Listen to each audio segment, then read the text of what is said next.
बिस्मिल्लाहिर्रहमानिर्रहीम। अस्सलाम वालेकुम मेरे दोस्तों, आज हम MS एक्सेल में सीखेंगे प्रॉफिट एंड लॉस स्टेटमेंट। तो यहाँ पर आप देखते हैं कि मैंने एक डेटाबेस यहाँ पर बनाई है। तो इसमें आप देखते हैं कि serial number, name of product, purchase rate, quantity, total amount of purchase products, sale products, selling rate, total amount of sale, ठीक है, closing stock and profit and loss. तो ये आप देखते हैं, ठीक है। यहाँ पर मैंने कुछ आइटम्स लिखे हैं, तो उनकी हमने परचेज रेट लिखी है, तो क्वांटिटीज मैंने कितने यहाँ पर परचेज किए। तो सबसे ऊपर यहाँ पर हमें क्या लिखना है, ठीक है, प्रॉफिट एंड लॉस स्टेटमेंट। तो इस एरिया को आपको क्या करना है, इस एरिया को आपको क्या करना है, सबसे पहले मर्ज करना है, ठीक है।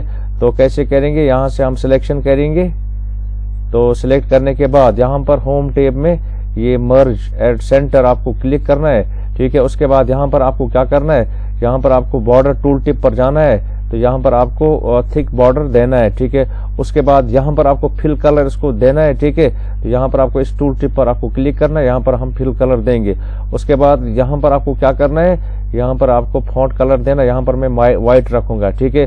उसके बाद यहाँ पर मैं लिखूंगा profit and loss statement, profit and loss statement,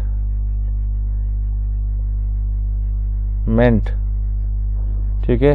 तो इसको मैं थोड़ा बहुत साइज फॉन्ट साइज इंक्रीज करूंगा। यहाँ पर आपको क्लिक सेलेक्ट करना है, उसके बाद यहाँ पर आपको क्लिक करना है, ठीक है। तो उसके बाद यहाँ पर आपको क्या करना है, तो दोबारा इसको सिलेक्ट कीजिए, डबल क्लिक कीजिए, कर्सर इसमें आता है डबल क्लिक करने से। तो Ctrl+V करेंगे, ठीक है। तो उसके बाद हमें यहाँ पर क्या करना है, तो यहाँ पर आप देखते हैं कि कंप्यूटर 600 है, रैम 500 है, हार्ड डिस्क 400 है। तो ये आप देखते हैं कि तो उनकी यहाँ पर क्वांटिटी, यहाँ पर क्वांटिटी कितने 100, ठीक है। तो यहाँ पर क्वांटिटी रैम कितने 500। तो यहाँ पर हमें क्या फाइंड करना है, ठीक, क्या कैलकुलेट करना है, total amount of purchase products. अगर आपने यहाँ पर परचेज यहाँ पर आपने क्वांटिटीज कितने लिए हैं कंप्यूटर के 100, तो रेट एक कंप्यूटर की 600 है, ठीक है। तो at the rate of 600 computer की कीमत यहाँ पर 100 कंप्यूटर की कीमत एट द रेट ऑफ 600 यहाँ पर आपको कैलकुलेट करना है। उसके लिए मेरे दोस्तों आपको क्या करना है, सबसे पहले यहाँ पर आपको क्लिक करना है, उसके बाद इक्वल टू साइन इंटर करना है। उसके बाद यहाँ पर आपके पास कितने कंप्यूटर्स आपने परचेज किए 100, यहाँ पर आपको क्लिक करना है, ठीक है। उसके बाद यहाँ पर आपको स्टोर का निशान लगाना है। स्टोर का निशान लगाने के बाद यहाँ पर आपको क्या करना है, तो अगर आपने 100 कंप्यूटर्स लिए हैं तो एक कंप्यूटर का कीमत कितना है 600, यहाँ पर आपको क्लिक करना है। उसके बाद आपको यहाँ पर प्रेस एंटर की करना है। तो मेरे दोस्तों यहाँ पर ये अमाउंट आया है, ठीक है। अब मैं इसका फॉन्ट साइज ये जैसा बनाऊंगा, तो कैसे बनाएंगे, यहाँ पर आपको क्लिक करना है। उसके बाद फॉर्मेट पेंटर पर आपको क्लिक करना है। उसके बाद यहाँ पर आपको क्लिक करना है, ठीक है। तो यहाँ पर आप देखते हैं कि टोटल 100 कंप्यूटर्स अमाउंट इज, यहाँ पर आप यहाँ पर देखते हैं कि आपने कैलकुलेट किया है, ठीक है। उसके बाद यहाँ पर रैम 500 आपने परचेज किए हैं, किस हिसाब से आपने किए, यहाँ पर 500 पर रैम, ठीक है। तो यहाँ पर आपको क्या करना है, अब यहाँ पर आपको कैलकुलेशन नहीं करनी, दिस इंटू दिस और दिस इंटू दिस। तो यहाँ पर आपको क्या करना है, यहाँ पर आपको दोबारा इस पर क्लिक करना है। उसके बाद यहाँ पर आपको स्क्रीन पॉइंटर रखना है, ठीक है। जो ही स्क्रीन पॉइंटर कन्वर्ट हो जाएगा स्मॉल ब्लैक प्लस में, तो यहाँ पर आपको क्या करना है, डबल क्लिक करना है। यहाँ पर आपको डबल क्लिक करना है, ठीक है। तो डबल क्लिक करने से यहाँ पर जो भी आइटम्स यहाँ पर इस डेटाबेस में, तो हर एक का यहाँ पर total amount of purchase products आया यहाँ पर हर, ठीक है। हार्ड डिस्क का भी, माउस का भी, कीबोर्ड का भी, मदरबोर्ड का भी, ठीक है। कैसे, ठीक है। यहाँ पर आपने क्लिक किया, उसके बाद स्क्रीन पॉइंटर यहाँ पर आपने रखा है, उसके बाद आपने डबल क्लिक किया है, ठीक है। डबल क्लिक करने से ये ऑटोमेटिकली कैलकुलेशन होती है, this into this, this into this, this into this, ठीक है। तो उसके बाद यहाँ पर अगर आपके पास कितने ये जो कंप्यूटर्स है स्टोर में, ठीक है, 100, तो आपने यहाँ पर 30 कंप्यूटर्स को सेल किया है। लेट 30 कंप्यूटर्स को यहाँ पर आपने सेल किया, ठीक है। तो उसके बाद 30 कंप्यूटर्स को आपने सेल किया, तो एक कंप्यूटर आपने कितने में परचेज किया था, ठीक है, 600 में। तो यहाँ पर आपको सेलिंग रेट यहाँ पर आपको इंटर करनी है। तो सेलिंग रेट यहाँ पर आप देंगे, अगर आपने 600 में लिया है तो हम यहाँ पर 800 देंगे, ठीक है, प्रॉफिट कमाने के लिए, ठीक है। तो अब यहाँ पर आपको क्या कैलकुलेट करना है, टोटल अमाउंट ऑफ सेल, ठीक है। तो अगर आपने 30 कंप्यूटर सेल किए हैं एट द रेट ऑफ 800, तो टोटल सेल अमाउंट कितना आया है 30 कंप्यूटर्स का एट द रेट ऑफ 800। तो यहाँ पर आपको वो कैलकुलेट करना है। कैसे करेंगे, यहाँ पर आपको क्लिक करना है, उसके बाद इक्वल का निशान यहाँ पर आपको लगाना है, उसके बाद यहाँ पर आपको क्लिक करना है, उसके बाद बीच में आपको स्टोर का निशान लगाना है, ठीक है। उसके बाद यहाँ पर आपको सेलिंग रेट यहाँ पर है, ठीक है, इस पर आपको यहाँ पर आपको क्लिक करना है, उसके बाद प्रेस एंटर की करना है, ठीक है। तो ये हमने निकाला है 30 कंप्यूटर्स का, ठीक है। तो एट द रेट ऑफ 800। तो यहाँ पर अब आपको मर्जी क्या सेल करें, जैसे कि यहाँ पर हमारे पास कितने 500, यहाँ पर हम 200 सेल करेंगे या 400 सेल करेंगे, ठीक है। उसके बाद हमारे पास यहाँ पर कितना है 400, हमने यहाँ पर 200 सेल किए। उसके बाद यहाँ पर हमारे पास माउस कितने हैं 345, यहाँ पर हमने 100 सेल किए। यहाँ पर हमारे पास कीबोर्ड कितने हैं 800, यहाँ पर हमने 200 को सेल किया है, ठीक है। यहाँ 299 को सेल किया। यहाँ पर मदरबोर्ड कितने थे हमारे पास, क्वांटिटी अवेलेबल 700। तो यहाँ पर हम एज्यूम करते हैं 300 मैंने सेल किया है, ठीक है। उसके बाद यहाँ पर प्रिंटर 500 थे, यहाँ पर हमने 200 सेल किए हैं, ठीक है। उसके बाद आपके पास ये स्कैनर कितने थे 100, आपने 25 सेल किए हैं। उसके बाद यहाँ पर आपके पास ये पावर सप्लाई कितने थे 500 पीसेस, ठीक है। तो यहाँ पर आपने सेल किए हैं 200 पीसेस, लेट 200, ठीक है। उसके बाद यहाँ पर रोम चिप आपके पास 400 थे, तो चलो कि आपने 344 सेल किए, ठीक है। उसके बाद यहाँ पर कीबोर्ड आपके पास कितने थे 345, यहाँ पर आपने 233 सेल किए हैं। उसके बाद यहाँ पर आपके पास मदरबोर्ड कितने थे 800, यहाँ पर आपने 678 सेल किए, ठीक है। उसके बाद प्रिंटर आपके पास 700 थे, हमने 455 सेल किए, ठीक है। उसके बाद लास्ट स्कैनर आपके पास कितने थे 500, यहाँ पर क्वांटिटी, ठीक है, आपके पास अवेलेबल क्वांटिटी कितनी थी, इसमें आपने कितने सेल किए, ठीक है। ये हम एज्यूम करते हैं, लेट करते हैं। तो यहाँ पर हमने 356 हमने यहाँ पर सेल किए, ठीक है। तो थोड़ा बहुत यहाँ पर मैं फॉन्ट साइज इंक्रीज करूंगा इनका, ठीक है। यहाँ पर मैं क्लिक करूंगा, फॉर्मेट पेंट पर क्लिक करूंगा, यहाँ पर ड्रैग करूंगा, ठीक है। तो अब यहाँ पर जो रेट है ना, रेट, ठीक है। तो रेट क्या है यहाँ पर 500, चलो कि यहाँ पर हम 600 लिखेंगे, ठीक है, 600। उसके बाद यहाँ पर रेट कितने 400, यहाँ पर हम लिखेंगे 500, क्योंकि प्रॉफिट कमाना है 600 लिखेंगे यहाँ पर। यहाँ पर रेट क्या है 678, ठीक है, 78।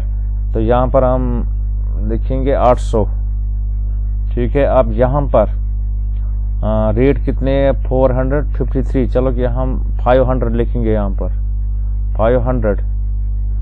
तो उसके बाद यहाँ पर रेट कितने 453, तो यहाँ पर हम लिखेंगे 600।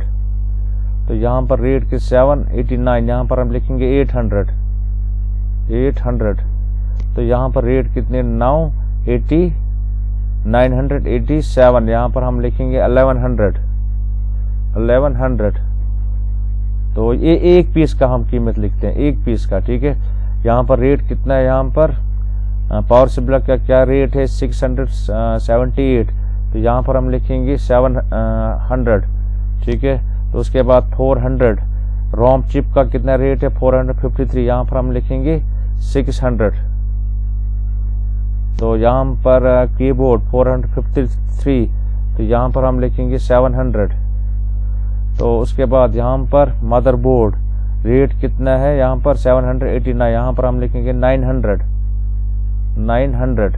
तो उसके बाद यहाँ पर प्रिंटर 987, यहाँ पर हम लिखेंगे 1200। तो यहाँ पर यहाँ से आपको लिखना है, ठीक है। तो उसके बाद यहाँ पर 789 किसका रेट है, स्कैनर का, यहाँ पर हम लिखेंगे 900। तो उसके बाद थोड़ा बहुत इसका मैं फॉन्ट साइज इंक्रीज करूंगा, यहाँ पर मैंने क्लिक किया, उसके बाद फॉर्मेट प्रिंटर पर, ठीक है। उसके बाद माउस का लेफ्ट बटन होल्ड करके रखना है, ड्रैग करना है, ठीक है। तो अब यहाँ पर आपने इसको कैलकुलेट किया। अब यहाँ पर आपको क्या करना है, अगर आपने सेल किए हैं 400 क्या रैम, ठीक है, @600, तो टोटल अमाउंट कितना आएगा, यहाँ पर आपको कुछ नहीं करना है। तो यहाँ पर आपको वापस इस सेल पर क्लिक करना है, यहाँ पर आपको स्क्रीन पॉइंटर यहाँ पर इसके राइट कॉर्नर पर आपको पुट करना है, रखना है। उसके बाद जो ही स्क्रीन पॉइंटर कन्वर्ट हो जाएगा स्मॉल ब्लैक प्लस में, ये याद रखना है, ठीक है। उसके बाद डबल क्लिक करना है, ठीक है। तो डबल क्लिक करने से यहाँ पर पूरी की पूरी कैलकुलेशन आ गई है कि सारे आइटमों की, ठीक है। उसके बाद यहाँ पर आपको क्या निकालना है, यहाँ पर हमें निकालना है क्लोजिंग स्टॉक। अगर आपने परचेज किए हैं कितने कंप्यूटर्स, 100 कंप्यूटर्स, इसमें आपने कितने सेल किए हैं, 30 कंप्यूटर्स, और आपके गोडाउन में कितने रह गए, ठीक है। तो ये हमें कैलकुलेट करना है। तो उसके लिए क्या करना है, तो सबसे पहले यहाँ पर आपको क्लिक करना है, उसके बाद इक्वल साइन इंटर करना है। उसके बाद आपने कितने सेल किए, ठीक है, आपने कितने परचेज किए, 100, ठीक है। 100 मैंने यहाँ इस पर आपको क्लिक करना है, तो माइनस का निशान यहाँ पर आपको लगाना है, ठीक है। तो 100 में कितने आपने सेल किए, 30 मैंने सेल किए, इस पर आपको माइनस निशान लगाने के बाद, ठीक है। तो यहाँ पर आपको क्या करना है, इक्वल लिखना है। इक्वल लिखने के बाद क्लिक ऑन परचेज क्वांटिटी, यहाँ पर आप क्लिक करेंगे, उसके बाद माइनस का निशान लगाएंगे बीच में। उसके बाद आपने कितने सेल किए, 30 सेल किए आपने, यहाँ पर आपको क्लिक करना है। उसके बाद क्लिक करने से यहाँ पर ये एड्रेस इसका आता है, ठीक है। तो यहाँ पर आपको सीधा प्रेस एंटर की करना है, ठीक है। तो आप यहाँ पर ये भी आपने रैम आपके पास कितने थे, 500, इसमें आपने सेल कितने किए, 400। तो आप यहाँ पर आपको कैलकुलेशन करने की जरूरत नहीं, जो बाकी बचे आइटम है ना यहाँ पर, ठीक है, इसको आपको कैलकुलेशन करने की जरूरत नहीं है। आपको क्या करना है, स्क्रीन पॉइंटर इस सेल के राइट कॉलम पर आपको रखना है, ठीक है। उसके बाद जो स्क्रीन पॉइंटर कन्वर्ट हो जाएगा स्मॉल ब्लैक प्लस में, तो यहाँ पर आपको क्या करना है, डबल क्लिक करना है, ठीक है। तो थोड़ा बहुत फॉर्मेट इसका मैं फॉन्ट साइज इंक्रीज करूंगा, यहाँ पर मैंने क्लिक किया, अब यहाँ पर क्लिक किया, उसके बाद ड्रैग। तो ये आपने देखा है कि टोटल क्लोजिंग स्टॉक आपके गोडाउन में कितना रह गया है, ठीक है। तो उसके बाद यहाँ पर हमें क्या कैलकुलेट करना है, प्रॉफिट एंड लॉस, ठीक है। तो प्रॉफिट एंड लॉस कैसे यहाँ पर हम कैलकुलेट करेंगे, तो सबसे पहले यहाँ पर आपको लिखना है इक्वल साइन, उसके बाद टोटल सेल अमाउंट, ठीक है। तो यहाँ पर आपको क्लिक करना है, ठीक है। तो उसके बाद बीच में आपको माइनस लगाना है, उसके बाद total sale amount minus total purchase amount, total amount of purchase products, ठीक है, ये है, ठीक है। यहाँ पर इसको हमें माइनस करना है, ठीक है। तो यहाँ पर हम इस पर क्लिक करेंगे, उसके बाद आपको प्रेस एंटर की करना है, ठीक है। तो यहाँ पर हम देखते हैं कि इसका अमाउंट यहाँ पर आया है, ठीक है। चलो थोड़ा बहुत इसका मैं फॉन्ट साइज इंक्रीज करूंगा। तो यहाँ पर हैश वैल्यू आ कि इसकी जगह नहीं, आपको क्या करना है, कॉलम इस वक्त आपको इंक्रीज करना है, ठीक है। तो उसके बाद यहाँ पर आप डबल क्लिक करेंगे, ठीक है। तो यहाँ पर आप देखते हैं ये माइनस मीन्स लॉस, ठीक है। तो यहाँ पर आप देखते हैं प्लस, यहाँ पर आप देखते हैं प्लस अमाउंट, ठीक है। तो यहाँ पर अभी हम लॉस में, क्योंकि हमारे पास अभी क्वांटिटी मौजूद है, देखिए यहाँ पर हमारे पास कितने परचेज ये कंप्यूटर्स हमने किए थे 100, इसमें हमने अभी 30 हमने सेल किए हैं, ठीक है। इसलिए यहाँ पर ये माइनस दिखा रहा है, क्योंकि मगर यहाँ पर क्लोजिंग स्टॉक हमारे पास अवेलेबल है 70 कंप्यूटर्स, ठीक है। तो यहाँ पर इसलिए यहाँ पर हमने 30 कंप्यूटर्स को भेजा है, ठीक है, यहाँ पर सेल किया है, ठीक है। अब यहाँ पर हमारे पास अभी गोडाउन में हमारे पास 70 कंप्यूटर्स अवेलेबल है, ठीक है। इसलिए यहाँ पर जो माइनस है अभी हम लॉस में, क्योंकि हमारे गोडाउन में अभी 70 कंप्यूटर्स इस वक्त मौजूद है, ठीक है। जब तक ना हम उनको सेल करेंगे तब तक हम प्रॉफिट में नहीं आएंगे, ठीक है। तो यहाँ पर आज आपने सीखा है purchase, total amount of purchase products, ये आपने सीखा है, ठीक है। कौन सी फार्मूला वो आपने देखी है। उसके बाद हमने सीखा है यहाँ पर टोटल अमाउंट ऑफ सेल, ये भी हमने कैलकुलेट करना सीखा है। उसके बाद क्लोजिंग स्टॉक कैलकुलेट करना सीखा है हमने, ठीक है। उसके बाद प्रॉफिट एंड लॉस कैलकुलेट करना हमने सीखा है, ठीक है। तो this was all about today's video, ठीक है। प्रॉफिट एंड लॉस, ठीक है, प्रॉफिट एंड लॉस स्टेटमेंट। तो अब मैं आपसे इजाजत चाहता हूँ, शब खैर। लेकिन जो स्टेप्स मैंने यहाँ पर फार्मूला दिए हैं, ठीक है। तो जहां पर मैंने फार्मूला दिए उन फार्मूला को फॉलो करो, ठीक है। और ज्यादा से ज्यादा प्रैक्टिस करो अगर आपको डेटा एंट्री ऑपरेटर बनना है। डेटा एंट्री ऑपरेटर बनने के लिए मेरे दोस्तों आपको क्या करना है, एक्सेल आपको अच्छा आना चाहिए, ठीक है। इस पर आपको ज्यादा से ज्यादा मेहनत करनी है, तो इस पर आपको ज्यादा से ज्यादा आउट करना है, ठीक है। तो जब आपको एक्सेल अच्छा आएगा, ठीक है, तो आप डेटा एंट्री ऑपरेटर इंशाल्लाह बन जाएंगे, ठीक है। तो अब मैं इजाजत चाहता हूँ आपसे, खुदा हाफिज, शब खैर। तो अगर आपको वीडियो पसंद आएगा, ठीक है, तो लाइक कीजिए। अगर नहीं आया तो फिर आपकी मर्जी है। तो अस्सलाम अलैकुम।